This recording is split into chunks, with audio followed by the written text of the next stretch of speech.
بسم اللہ الرحمن الرحیم والصلاة والسلام علی سید المرسلین اما بعد فاعوذ باللہ من الشیطان الرجیم بسم اللہ الرحمن الرحیم۔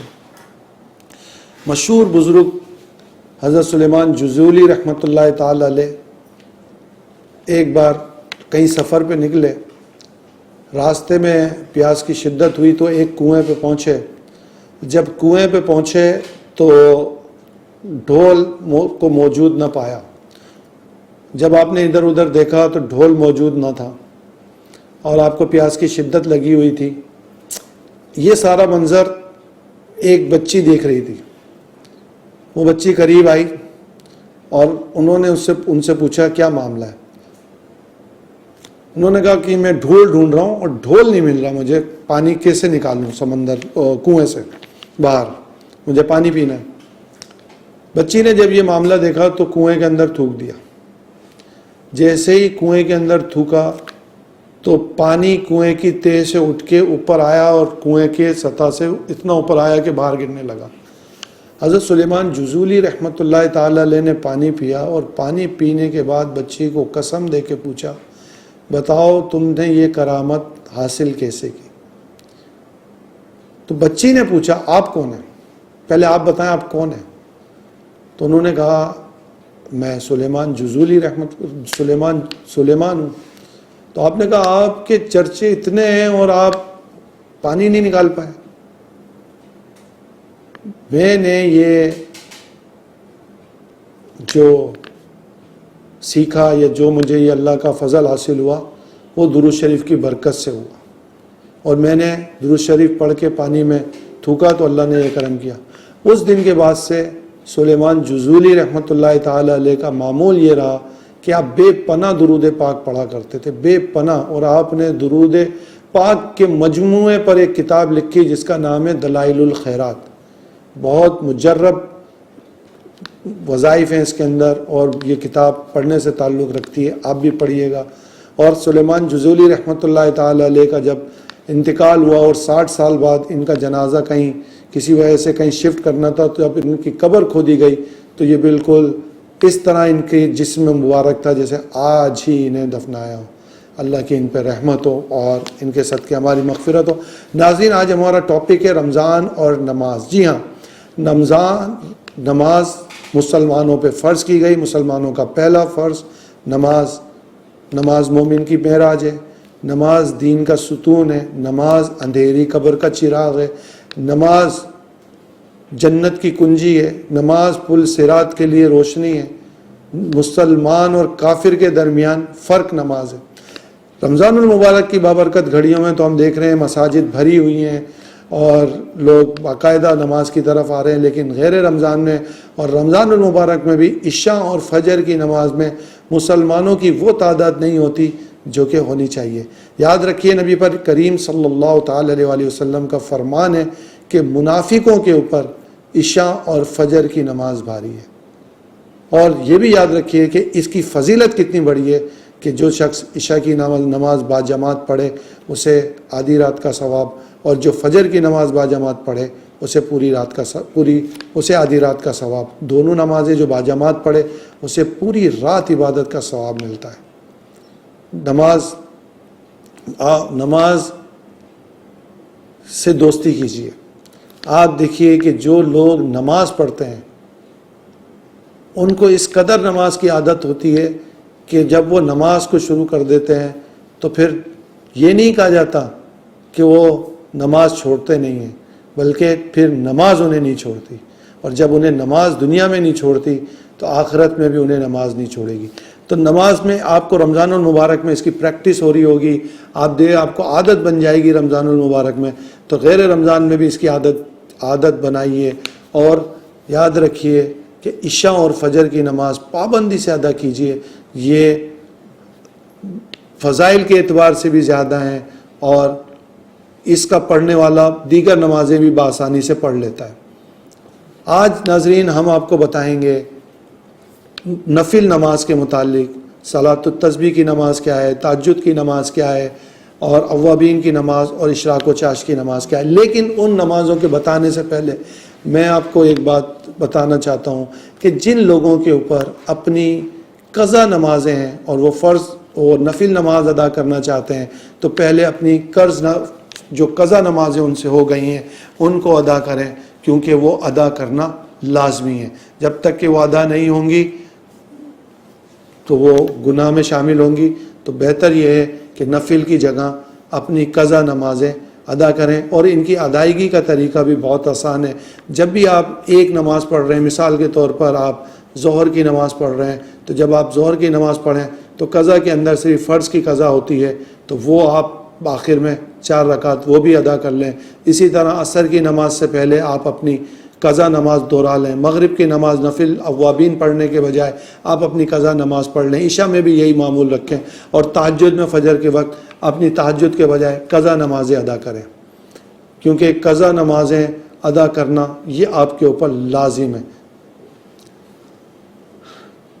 فرض نبی کریم صلی اللہ تعالی علیہ وآلہ وسلم کا فرمان ہے کہ فرض نمازوں کے بعد جو سب سے بہترین اور سب سے افضل نماز ہے وہ تہجد کی نماز ہے۔ تہجد کی نماز رات کے وقت جب آپ عشاء کی نماز پڑھ لیتے ہیں اور عشاء کی نماز پڑھ کے آپ سو جاتے ہیں، چاہے وہ نیند 5 منٹ کی ہو، چاہے وہ نیند 10 منٹ کی ہو، چاہے وہ نیند 4 گھنٹے کی ہو، جب بھی وہ نیند آپ پوری کر لیتے ہیں اور آپ کی آنکھ کھلتی ہے، آپ تہجد پڑھ سکتے ہیں صبح صادق سے پہلے تک کے۔ یہ تہجد کا وقت ہے آپ کے لیے۔ تہجد میں کہ نماز دعا کی قبولیت کا مؤثر ذریعہ ہے۔ اس میں اللہ تعالیٰ بندے کی دعائیں قبول فرماتا ہے، بے پناہ اور بندہ اللہ کے قریب ہوتا ہے۔ وقت بھی کچھ اس طرح کا ہوتا ہے کہ اس وقت میں بندہ جو دعائیں کرے اللہ تعالیٰ وہ قبول فرماتا ہے۔ اس کے بعد اشراق کی نماز آتی ہے۔ اشراق کی نماز سورج نکلنے کے 20 منٹ کے بعد آپ ادا کر سکتے ہیں، اور اس کا ثواب یہ ہے کہ جس نے اشراق کی نماز ادا کی اللہ تعالیٰ اسے 1 حج اور 1 عمرے کا ثواب عطا فرماتا ہے۔ چاشت کی نماز ہے۔ چاشت کی نماز سورج بلند ہونے سے نصف نہار تک آپ پڑھ سکتے ہیں، اور اس کا ثواب یہ ہے جو یہ نماز پڑھے گا اللہ تعالیٰ اسے اس کے گناہ معاف فرما دے گا، اگرچہ سمندر کے جھاگ کے برابر ہو۔